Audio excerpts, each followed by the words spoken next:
Shalom, selamat pagi saudara-saudara. Selamat menikmati hari-hari yang Tuhan berikan kepada kita di tahun 2022 ini.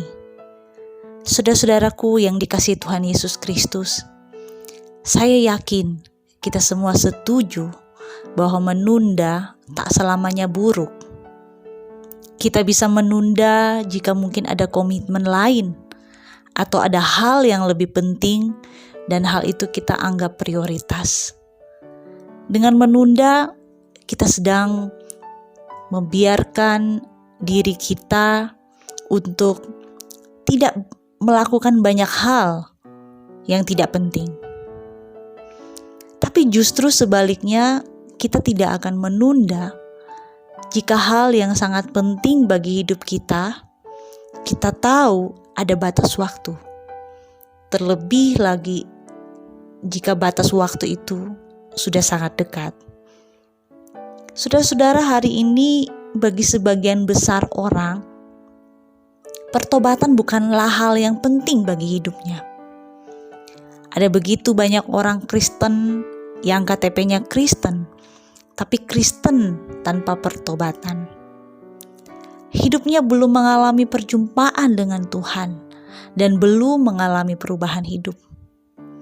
Celakanya saudara-saudara, mereka mengira hidup mereka baik-baik saja. Mereka tidak butuh pertobatan karena merasa dosanya tidak seperti dosa orang lain. Bahkan mereka menunda pertobatan dan menikmati hidup di dalam dosa. Saudara-saudara, dalam Lukas 13 ayat 1-9, Yesus memastikan dua hal. Yang pertama, setiap orang harus bertobat. Yesus berkata kepada beberapa orang yang bercerita kepadanya mengenai nasib orang-orang yang mati secara tragis. Yesus berkata demikian, "Sangkamu orang-orang Galilea ini lebih besar dosanya daripada dosa semua orang Galilea yang lain karena mereka mengalami nasib itu? Tidak, kataku padamu. Tetapi jikalau kamu tidak bertobat, kamu semua akan binasa atas cara demikian. Atau sangkamu ke-18 orang yang mati ditimpa menara dekat Siloam lebih besar kesalahannya daripada kesalahan semua orang lain yang diam di Yerusalem? Tidak, kataku padamu. Tetapi jikalau kamu tidak bertobat, kamu semua akan binasa atas cara demikian." Yesus juga memastikan hal yang kedua, saudara-saudara, bahwa setiap orang telah berada di bawah penghakiman dan mereka yang tidak bertobat akan binasa. Orang-orang yang tidak bertobat diumpamakan seperti pohon ara yang tumbuh di tengah kebun anggur dan tidak berbuah. Saudara dapat bayangkan pada usianya yang matang atau pada musimnya yang mestinya berbuah, dia tidak berbuah. Tidak heran kalau pemilik kebun itu setelah 3 tahun menantikan buah menjadi kecewa dan meminta pohon itu dimatikan atau ditebang karena hidupnya di tanah percuma. Bahkan keberadaan pohon ara itu merugikan. Dia mengambil zat makanan di tanah dan mungkin juga tumbuh mengambil ruang besar di taman.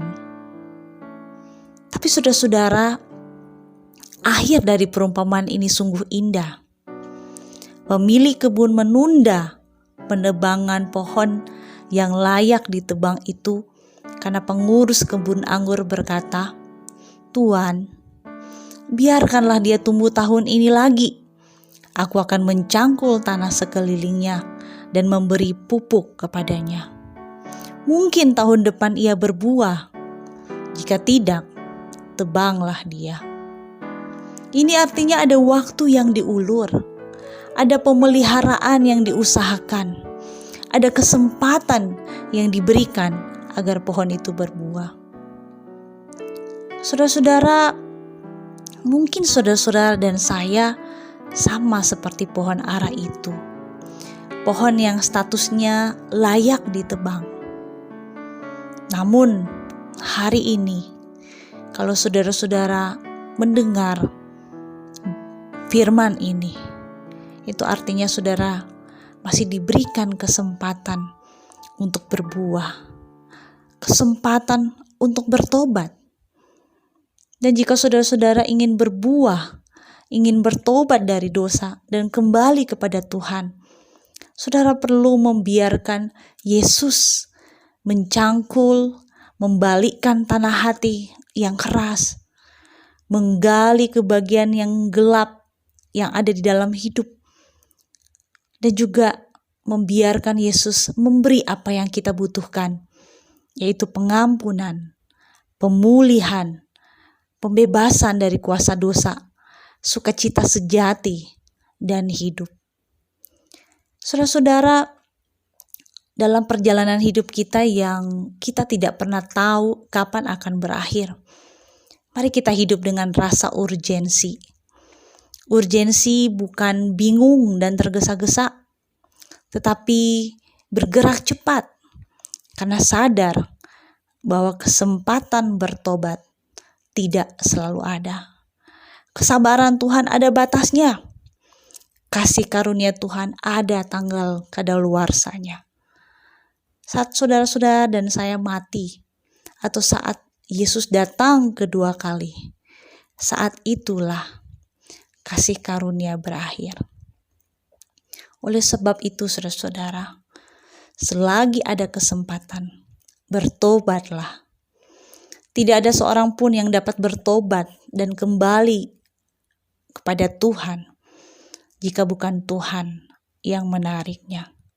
Dan ketika Tuhan sedang menarik saudara-saudara dan saya, kembalilah kepadanya. Kiranya kemurahan Tuhan dinyatakannya kepada kita semua. Amin.